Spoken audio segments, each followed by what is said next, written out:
morning guys. Malamig na. Pero hindi pa masyado. Kaka-start pa lang.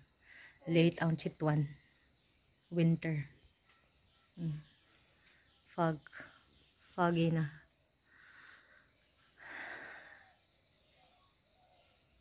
Pero yung lamig niya is ano pa yung tolerable. Hindi pa gaya dun sa Lamjung at Kathmandu na sobrang lamig na talaga.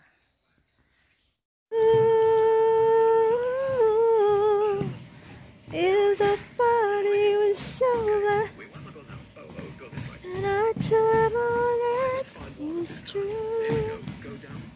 Nice. You filled up nicely. Go over. Oh. Or how do you do this right? So that you don't lose the smell of water. Oh, there you go. Oh. All right, so let's grab this.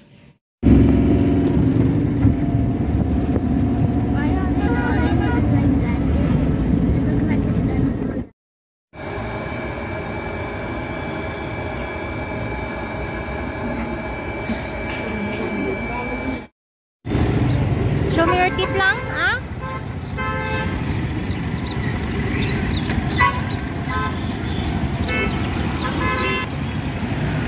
Tapos na kami guys sa dentist.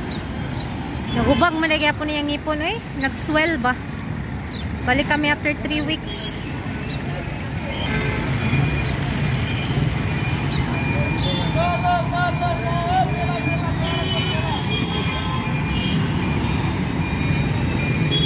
Babu. Happy birthday. Thank you, sorry. Mommy, how do I video this? Video the cake, ha?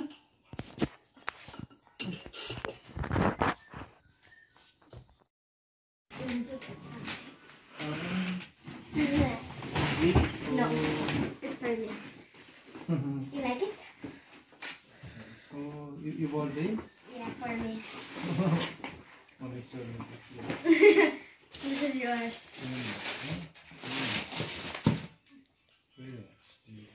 Where's mine? Like it, Daddy? Yeah, thank you. Thank you so much. You bought it with whose money? Mine. I think you bought it with Daddy's money. Who gave you money?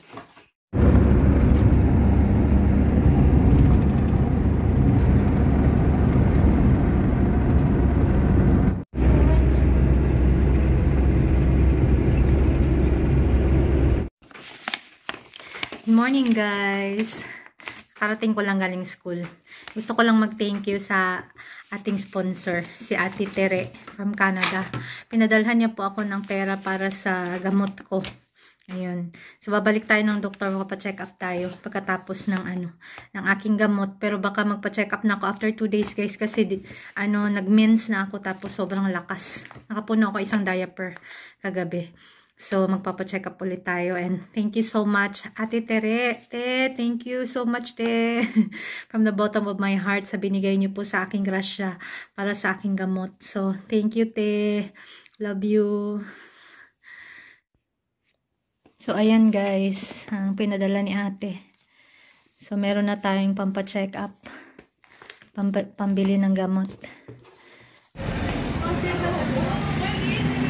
Hi guys. Dito ako sa ospital, follow-up check-up ko kasi second day ng aking mens. So, sabi ng doktor, pag second day ng mens, balik ako.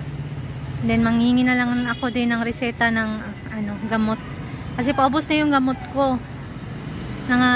May 5 days pa na, good for 5 days na gamot ang natira sa akin. Yung folic, tsaka yung ferrous.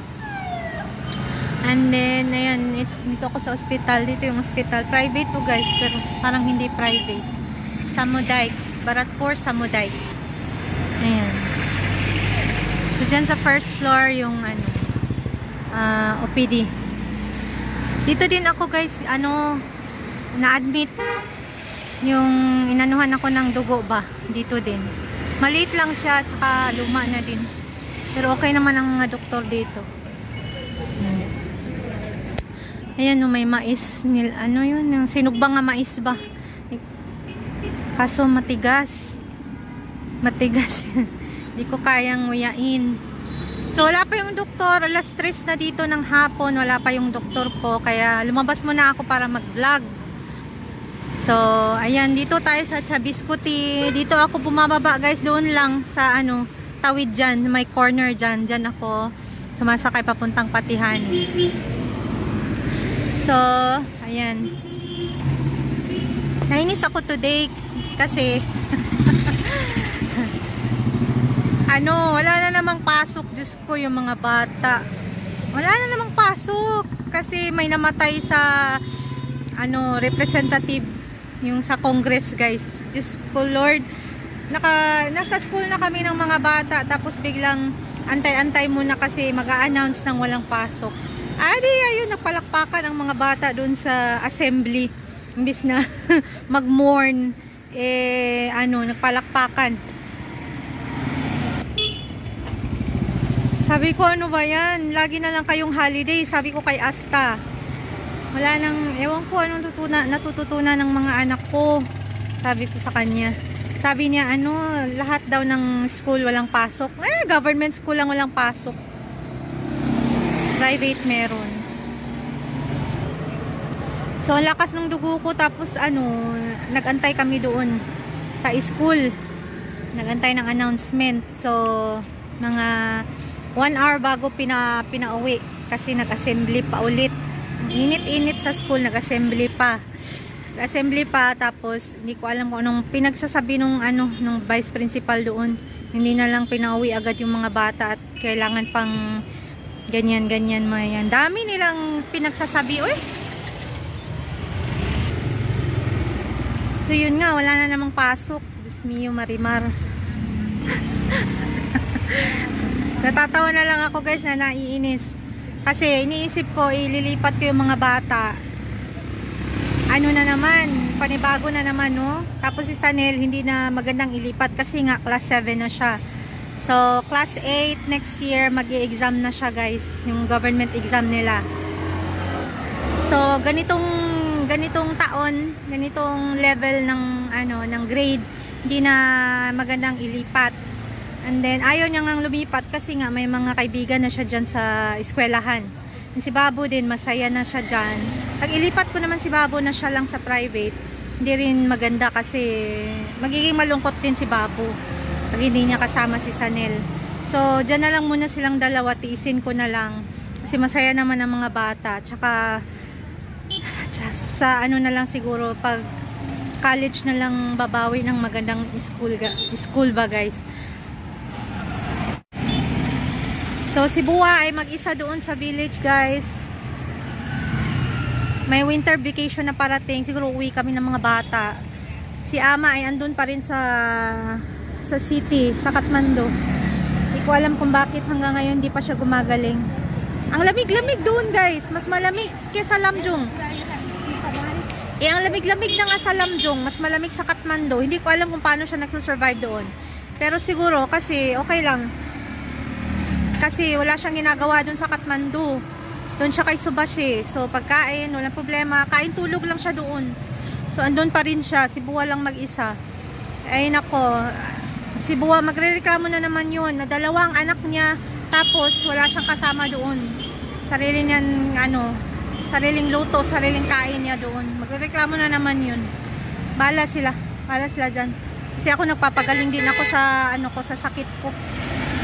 Masakit na yung puson ko guys. Malakas pa rin yung mens ko guys. Kaya eto ako, papacheck up uli, gamutan ulit tayo. So ayun lang guys. Tapos na-comment si Lola na i-shout out yung mga bagong subscriber, tsaka yung mga ano, mga nagko-comment. Siguro mag-start tayo ng shout out. Di ko kasi makita dito sa cellphone yung mga bagong subscriber eh. So baka mag-shout out tayo next vlog na. Mag-ano na guys. Yung mag-effort tayo guys, no? So, thank you Lola sa iyong ano, imuhang suggestion, no? Pero sa feel mangguna ko kay parang I'm way past that kuan kanang shout out guys ba. Wala na, lumipas na. Pero gawin natin. So, thank you all so much. Yun lang guys, bye. Bye. Pasok na tayo. Ang daming ano guys, ang daming pasyente. Wala pa yata yung doktor. Ito lang. Dito lang.